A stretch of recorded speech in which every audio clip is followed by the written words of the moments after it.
Exodus chapter 19, verse 7. So Moses came and called the elders of the people and said before them all these words that the Lord had commanded him.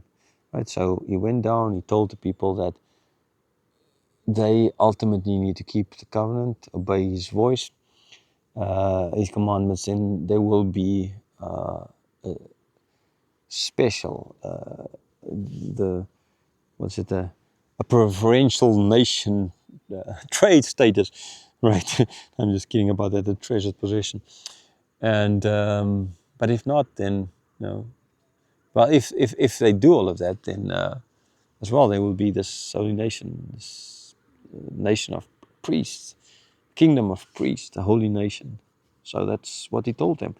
Like God told him, he told them. Verse 8. All the people answered together and said, all that the Lord has spoken, we will do. And then Moses reported the words of the Lord, people to the Lord. Yeah, it's kind of so funny. Okay, we know, even while God is giving them Moses is gone, giving them 10 commandments, these guys are going to make a golden calf. Man, their concept of my yes is yes and no is no was non-existent. They were like, well, certain cultures in this world, there are certain cultures which, honestly, that part of the culture I hate. And that is where people can tell you a lie in your face and as if they're speaking the truth, because you're not allowed to lose face kind of idea. It's just not right. It's just not right. Yes, yes, no, no. Here they're like, yes, we will do it. Yes, as God said, we will do it. And then turn around and build a golden calf. Right, but yeah, and so why did Moses go back to tell God? It's like he's a guardian, no? But that's how the whole idea. The king tells his diplomat ambassador what to give to pass on. That guy then says something. Okay, we will not fight against you. He comes and he tells it to his king. That is kind of how it works, because there's a layer of ruling here, right? And you need to obey that. The king's not going to, because if he did go through immediately he would have just destroyed them, right? This is what we're going to see, because his holiness would have destroyed them. So for their sake, he could not come down. But they had to know that their answer went up to him. So that line of authority, hierarchy, authority, that is now here at work. And so, yes, we will do, Moses reported. So it's like, in a certain sense, the contract is signed. Yes, we will do it. Okay, since you said yes, no getting out. Okay, so now you will be. But remember what I said, you ought to keep it. Yeah, there will be, the whole covenant with them will be ultimately still made. Verse 9, and the Lord said to Moses, behold, I'm coming to you in a thick cloud, that the people may hear when I speak with you, and you may also believe you forever. When Moses told the words of the people to the Lord said to Moses, go to the people and consecrate them today and tomorrow, and let them wash their garments, and be ready for the third day.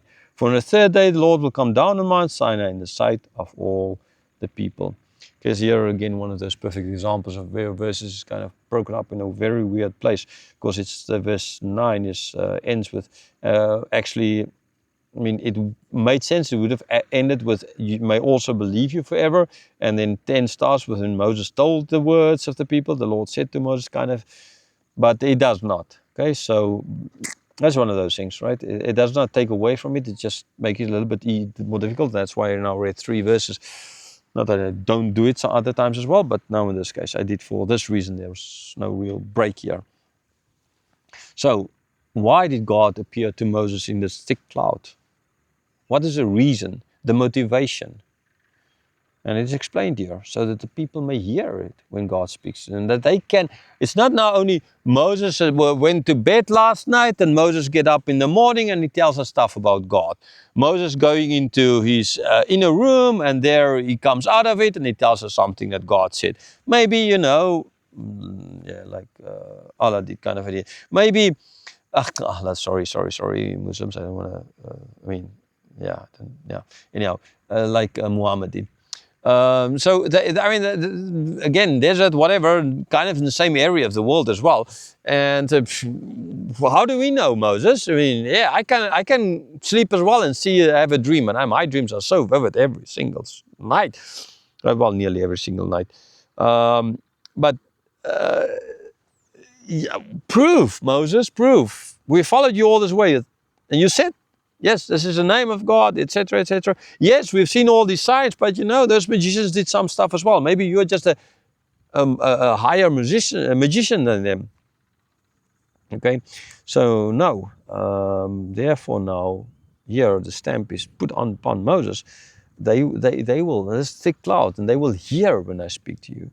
Okay, and then they will believe you now. Now it's not just because you went to bed last night and the night and then woken up in the morning and told us stuff, but we were awake when all of this happened. We heard the voice of God, and therefore now we do believe. We know that God is the one speaking to you. Right? So grumbling against you is not just, even before when Moses said, grumble against, who am I? You don't grumble against me, you grumble against God. They would have, yeah, well, no, but how do we know? We haven't seen God speak to you. Now, yeah, slap, bang, there, proof. Right? Thick cloud, voice, and they will hear and they will believe. So again, this belief is not based upon nothing.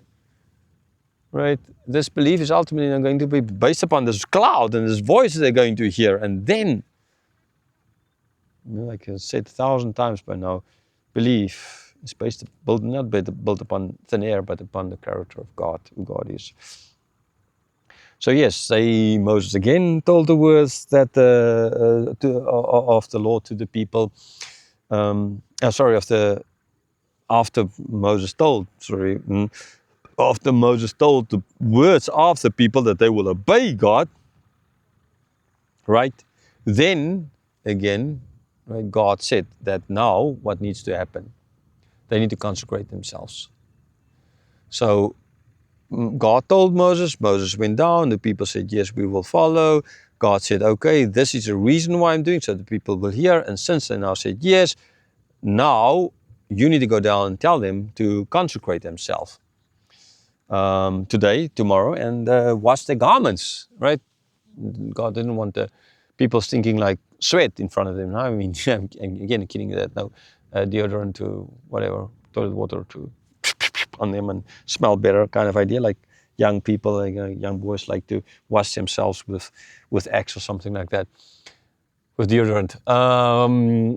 Yeah, they were going through the desert, dirt everywhere, with all of the cars and the animals and the people walking. It would have been this massive cloud of dust the whole time, and they would have been eating dust the whole time. I hope they had masks. But like I guess they're living in Delhi or some of those, not even actually, well, some of the worst air in the world. And right, so they need to wash, they need to clean up. They can't just come in front of me the way they are. They need to show some kind of respect. Yeah, I think maybe in the conclusion part, I will just kind of speak a bit about the way we dress for church or go to church. Is that important or not important in today's world? Well, here clearly God wanted them to take time out to get clean so that they will understand who God is. So then on the third day, right? On the third day they need to be ready, and then God will come down on Mount Sinai. Now we are like here on the hill, overlooking the area here. God will come down on, say, Mount Sinai, all those towers up there, I guess cell towers, whatever. God will come down, and that mountain over there, Moses will go up to it, and God will come down after the people's ready. So on the third day, God will come down, and everyone will see him. It's like if God will appear now there in the mountain, and everybody was down here in the valley encamped, then trust me, they can see that cloud over there, right? Like I can see those towers over there. Even if I'm just in the hilltop, but if you were down there in the valley, you sure would be able to see them. Except I guess if you were like really hiding behind those little hills there down below. But I mean, then you really try to hide away from God.